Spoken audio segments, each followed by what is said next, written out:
All right, Scottie, so nice playing today, 66 to move into the mix. How do you feel about how your game's been through 2 days?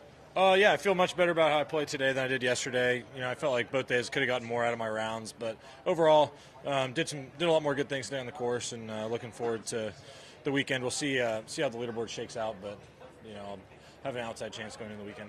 Yesterday, the hole 5, your third shot, kind of what goes through your mind there, and how are you able to recalibrate so quickly after that? Just got too cute with a bunker shot there, and don't want to turn one bad shot into another, so I hit a nice pitch up there to save bogey. Is there, this is a little offbeat, but is it true that you never won an AJGA event? I never won like an official AJGA event. I think the Player of the Year was the award that I won, but I did it without ever winning an actual AJGA tournament. I won some tournaments that counted towards the rankings, like the U.S. Junior and the Junior Invitational, but I never actually won on the AJGA circuit. Because I saw a transcript of after winning the U.S. Junior, you're like, I never win. That was the quote. Is there something about that you think has served you well in your career, kind of some chip of coming up short at that level? I wouldn't necessarily say that I came up short because, I won what I felt at the time were the two biggest tournaments that we played as juniors, the U.S. Junior and was like our U.S. Open, and I would say Sage Valley was kind of like our Masters. And so at the time I wouldn't say that I failed as a junior. I think I was a pretty good junior player, but I think you're always learning. I think you can learn from winning and you can learn from losing as well. And I was always a really consistent player, but I wasn't consistently winning when I was a junior. And so I think I was continuing to learn and refine, my game and my process as I got out here on tour. I think, my first couple years on tour, you could describe it as the same way. And, where I played a lot of consistent golf, but I wasn't consistently winning. And, I feel like I learned a lot from that as well. Scottie, I want to ask you about the fan experience of this Open and how it's unique compared to other tournaments that you played. Yeah, it's definitely very unique. The crowd is a bit more of a factor this week than it is other weeks, especially when you get to some of the holes where there's a lot of people, and a lot of people tend to stay on the same hole. So, like I think yesterday we're on number 6, and Max has a putt from like 12 or 15 feet, and a guy in the crowd yells out, "It's dead straight!" And then Max starts reading the putt. He's like, "Stop reading it, Max! It's dead straight!" And he's yelling at him, and so you can't not hear it.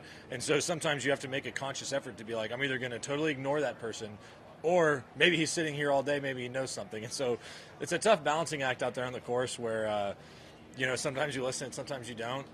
But a lot of it you can't avoid hearing, so you do your best to block it out over the shot. Well, I think overall it's a positive effect. I think the crowds out here are great. It's fun to get to play in front of so many people, and stuff like that. I remember in Memphis last year I had an instance like that where a guy was yelling in the crowd, everybody's leaving it short, hit it a little harder than you think, and he yelled it like a bunch of times.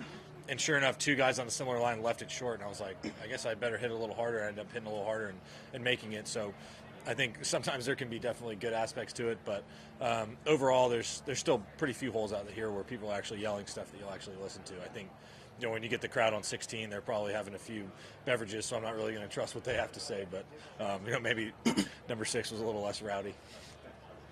Yeah, so you're playing with Max and Tom today. Saw you talking a lot with Max. Are those mid-round conversations more just like what's going on with the golf game, or what do those kind of look like for you? And just random stuff. Max is typically a guy that's a bit chatty on the course. Mm-hmm. He's a guy that I get along with really well, and so it's always fun getting to catch up with him. Some of it's golf stuff. Other stuff is about other sports, about our families, just random stuff that, same conversations I'd say we'd have over lunch. Yeah, do you think that kind of loose conversation attributes to your golf game at all, or do you kind of just lock it in? I typically don't talk a lot on the course. I think, honestly, I don't think it really has much of an effect on the golf. I think it's good.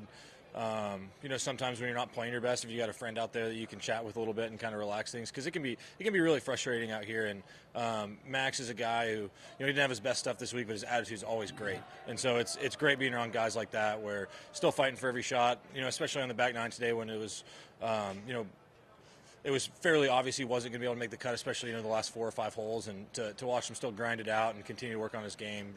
That's the stuff that when he looks back and he kind of gets out of this little rut that he's in, that's the stuff I think he'll look back on, is kind of fighting for every shot, no matter the situation.